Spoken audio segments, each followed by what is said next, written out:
Hello and welcome to the Strong, Healthy, Happy podcast. I am your host, Deborah.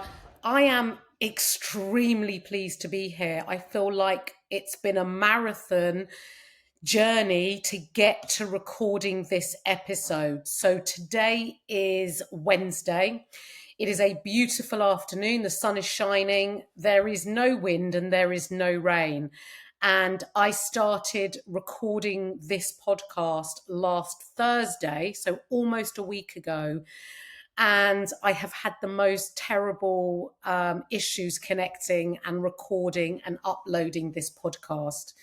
I don't know why I'm sharing this with you, but I feel like I need to offload the journey that I've had to get to this point and also use it as a really good comparison and an example in terms of your persistence in achieving your health and weight loss goals. It's not too dissimilar to me and my podcast goals. So I like to record and upload my podcast on a Sunday, ready for a Tuesday morning release. But last weekend I was away, and so I planned on recording my podcast on Thursday so that it would all be ready and scheduled to upload on the Tuesday. Now, Thursday was the most terrible weather. I don't know if you recollect, especially if you're UK based, and in my region of the country, it never stopped raining from early morning till late at night.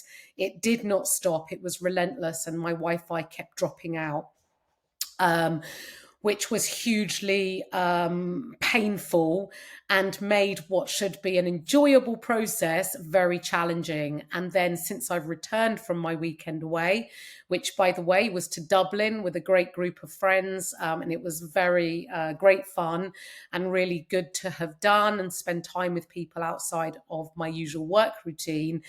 I then tried to record my podcast on Monday and I still had issues. So I'm here today with my son's laptop, and I'm hoping that it's going to record and upload and be successful this time on what must be my 12th attempt at recording and uploading this podcast.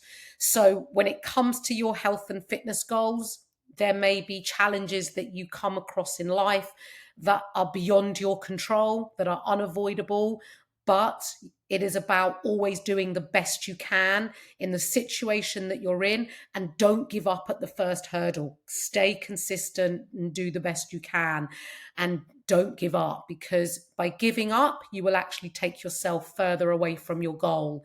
And even if you can't be perfect, it is absolutely fine. And it's where I prefer my clients to be, which is imperfect but consistent, rather than sometimes perfect and the rest of the time giving up.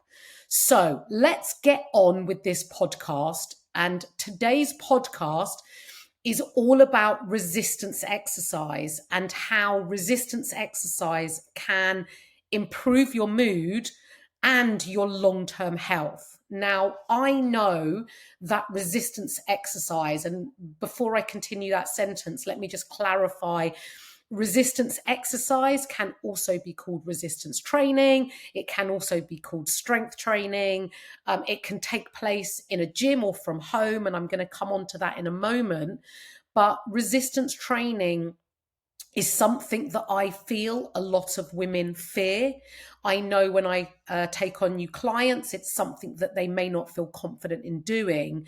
And it's not because they don't have the capability to do it, because they absolutely do. But often what happens with resistance training, it's a bit of the unknown.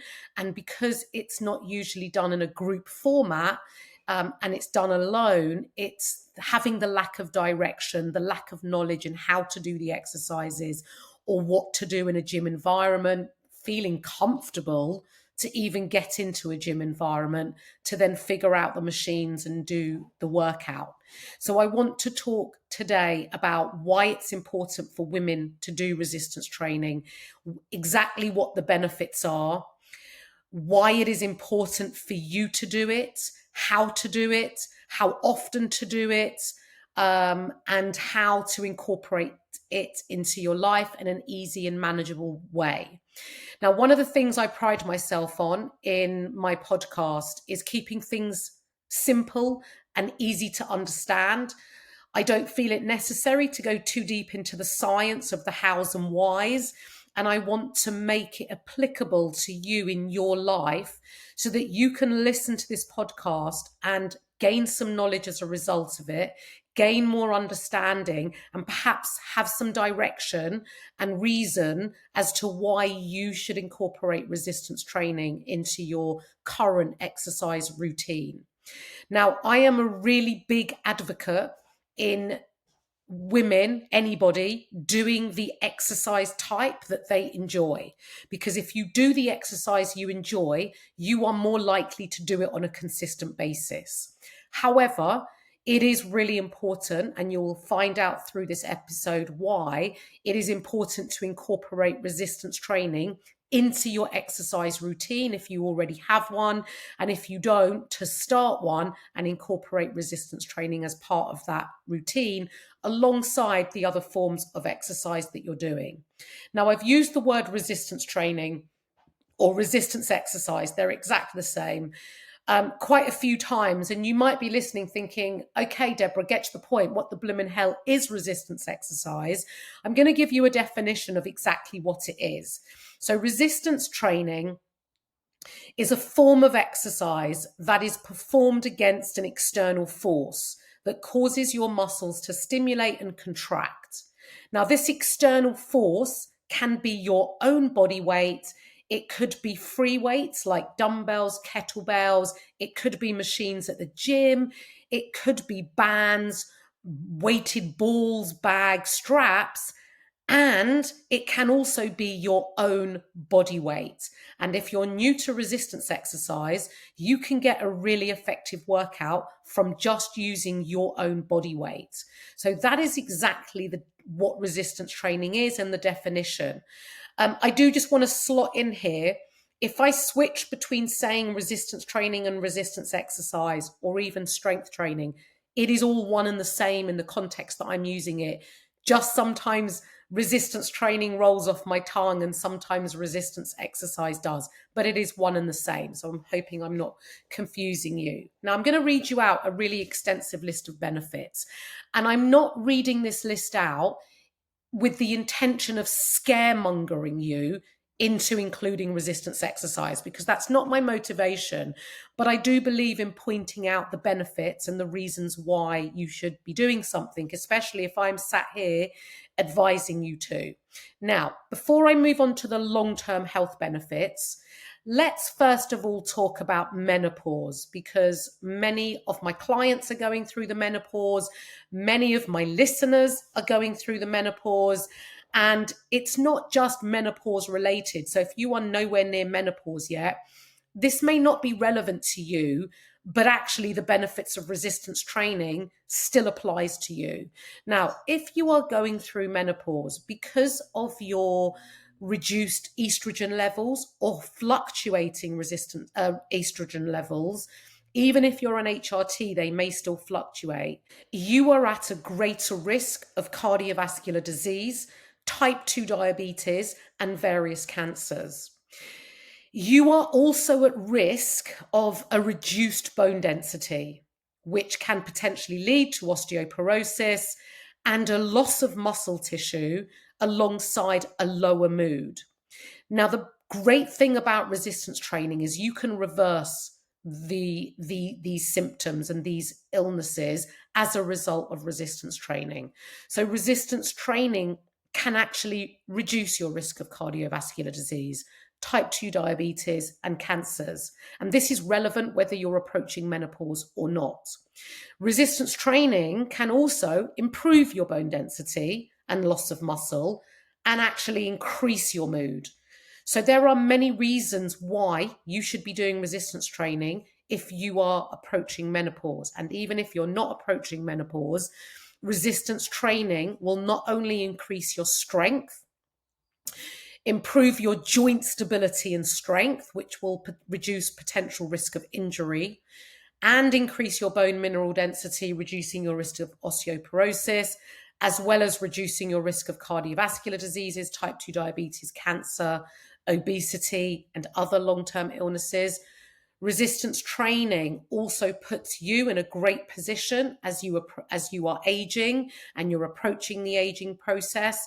And aging with muscle enables you to help maintain a level of strength as you age, prevent risk of falls, prevent illnesses, and improves your health alongside your longevity of life. And not just the longevity of life, the quality of life that you have as you age. Resistance training makes you feel so good. And I can't explain the feeling. I wish I could bottle up the feeling and show you or video the feeling, but resistance training just makes you feel awesome. If you are a very busy person or have a lot of things on your mind all of the time, or are juggling and multitasking, resistance training gives you an opportunity to focus your thoughts and attention into the movement, into what you are doing, into focusing on nothing else but your quality of movement, executing the exercise with good form and good quality. And it really gives you some mental relief. It helps improve your resilience, your mental resilience. And it not only benefits you for all the physiological reasons I've talked about, it improves your mental well-being, and it just makes you feel great, as well as improving your strength and your quality and longevity of life. So as a female, there are many benefits. Long-term health and reducing risk of long-term health and diseases, managing menopause. And one of the benefits that I haven't touched on, but is also very important and is often a goal that many of my clients have, and perhaps it's a goal that you have, and that is to look more toned.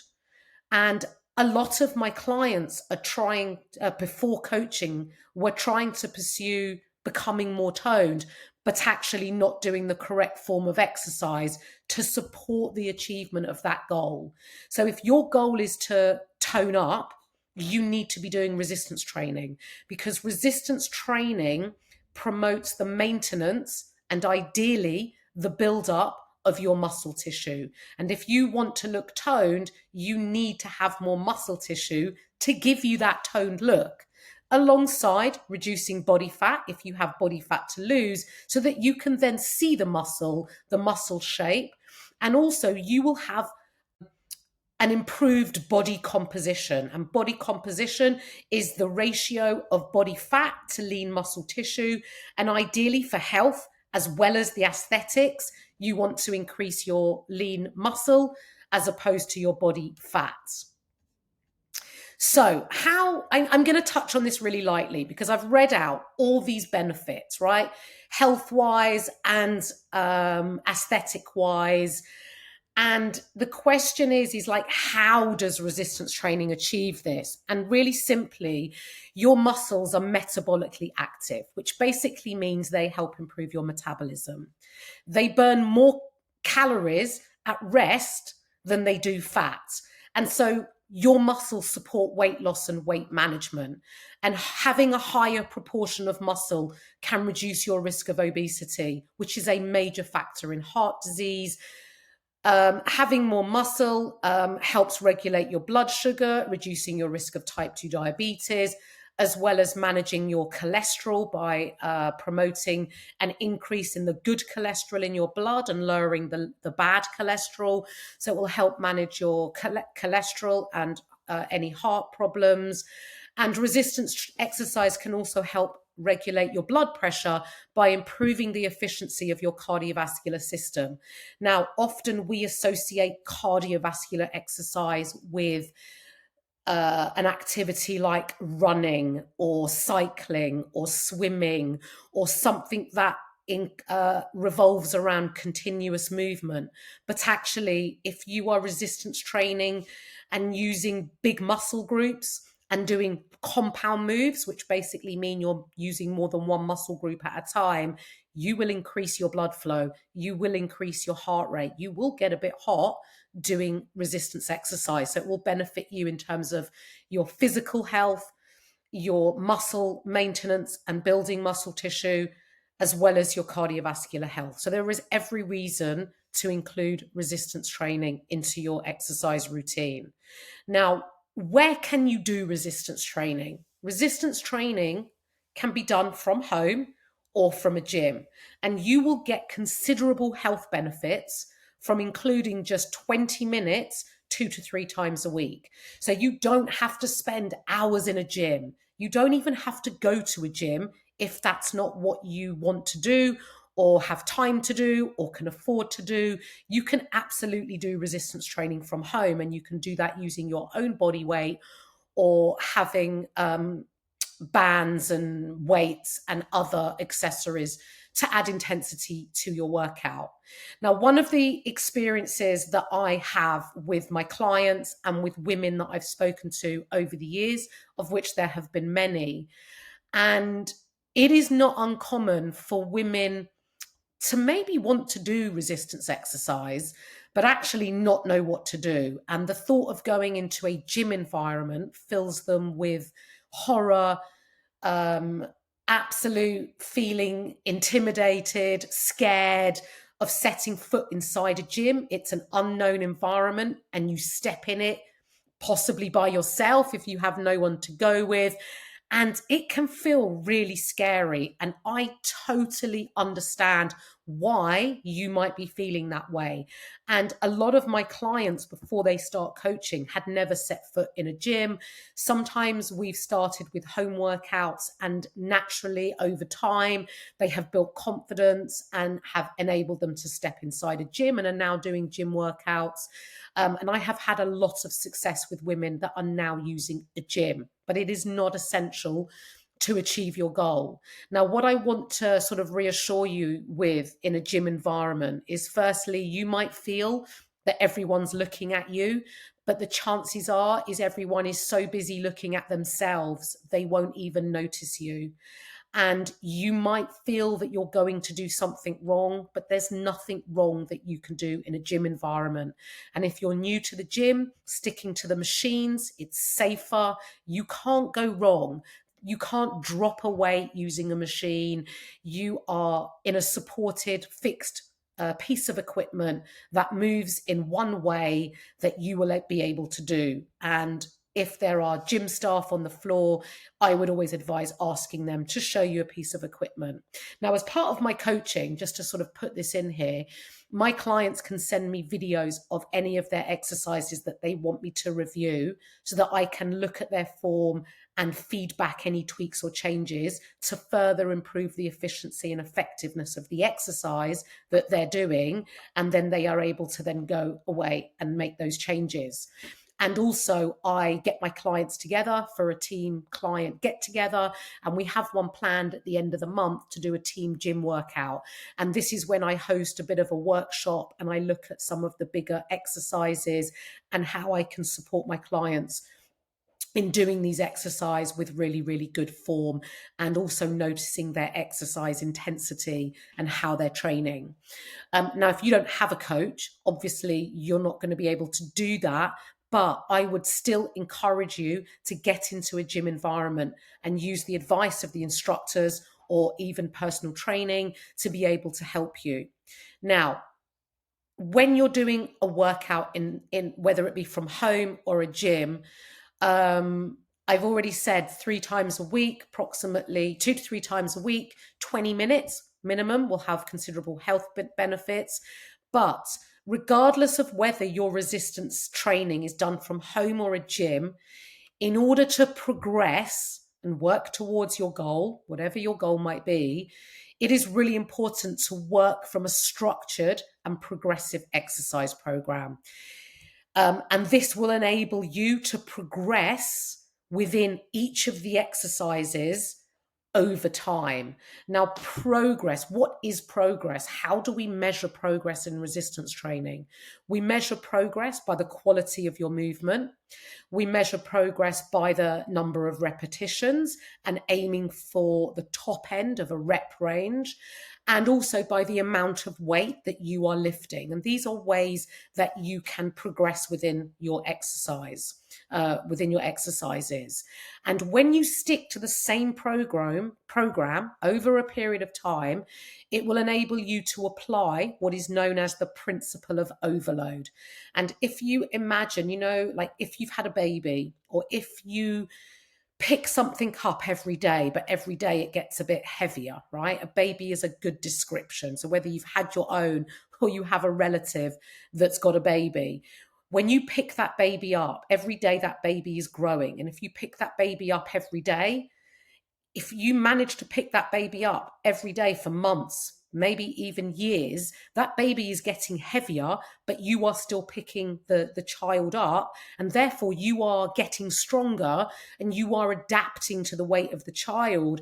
And then you are making progress. Your muscles are getting stronger and you're still able to lift up that child even as they become bigger. And that is exactly the same principle when it comes to lifting weights. So if you are currently doing workouts whereby you're finding workouts randomly on YouTube or Instagram or Snapchat, TikTok, whatever it might be, by chopping and changing your workouts, it doesn't enable you to become consistent with the same workout and apply that principle of progressive overload. So it is really important to follow a consistent program. Now, that might sound boring to you, but unfortunately, it's the boring, repetitive stuff that gets results. And chopping and changing isn't going to get you the results that you want. Now, alongside resistance training, so let's just talk about muscles, right? And why it's important to maintain the muscle tissue you have and ideally build it. Now, you now know all the health benefits of resistance exercise, resistance training. There are many, right? Long-term health benefits, as well as how you feel mentally and physically, how you show up for yourself, as well as all those benefits increasing and impacting your mood, how you feel, your energy, as well as the actions that you take after exercise that support your health and your goal. You're more likely to take positive action in line with your health and your goal after exercise. So whether that might be a healthy meal, going out for a walk in daylight to get your body moving and get vitamin D, snacking on fruit, whatever that positive action might look like, you are more likely to do it when you exercise. Now, I've lost my track. What was I going to talk about? Protein. Yeah. So no, before protein, I was going to talk about what happens to your muscles. So as you approach around 30 years old, your muscle mass starts declining. You may know it as sarcopenia, and you lose muscle more and more the older you get. Now, in daily life, even now, no matter your age, your muscles are under a constant state of flux. And every day your muscles will break down 1% to 2%. And that is just normal. That is just what happens. Now, bearing in mind, you need muscle for health and well-being. We want to maintain as much muscle tissue as you have and ideally build muscle tissue. So muscle tissue, having adequate muscle tissue is the driver for good health. And at the very least, you want to maintain the muscle you have and ideally increase your muscle to benefit your health, especially as you age, and to encourage quality of life, as well as manage menopause symptoms and to improve your body composition and give you that toned look that you want. And that is another huge reason why you want to be building muscle tissue. Now, if the word building muscle sends you into a frenzy of shock and, oh my God, I don't want to build muscle tissue, I don't want to get bulky, I do want to reassure you that it is really difficult to build muscle tissue. It doesn't happen overnight. It is really difficult. And no one accidentally puts on too much muscle tissue. It takes consistent, hard training for years to build adequate muscle tissue. So don't worry about you building too much muscle tissue, because it's very unlikely going to happen. Now, depending on your start point, your exercise experience, and your genetics, it may impact your ability to build muscle tissue and how you look and feel and perform within your workouts, depending on your start point. But you won't gain too much muscle tissue. That I can assure you. Now, to build your muscle tissue and to maintain the muscle tissue that you already have, it is really important to include protein as part of your diet, because protein repairs and recovers your muscles, and it stimulates, along with resistance training, what is known as muscle protein synthesis, which is basically when your muscles build and repair, whether that be from daily life, from the stress you've placed on your muscles through exercise, which is perfectly normal. You need to make sure that your diet is high in protein. Now, whether you eat animal protein or you're vegetarian or even vegan, you can get adequate protein, whether it be from animal sources or plant-based sources. And the ideal way for you to consume protein is to make sure that in each of your 3 meals of your day, you have an adequate serving of protein. And whatever your protein source is, you want to be aiming. Now, this number may mean nothing to you, but if you track your calories, it might mean something to you. But you want to be aiming for no less than 25 grams of protein in each of your meals, around 20 to 25 grams in each of your meals. Along with getting protein in each of your meals, you want to be including 1 protein snack a day, so that across the day, you're taking in around about 100 grams of protein. Now, this amount is specific to individual people, depending on your goal and your weight. But to give you an approximate ballpark, you want to be around 100 grams of protein intake a day. If you do know your protein intake and you're nowhere near this, just work gradually to increase it. And one of the easiest ways to increase your protein is just to have bigger servings of the protein that you're already having in your meals.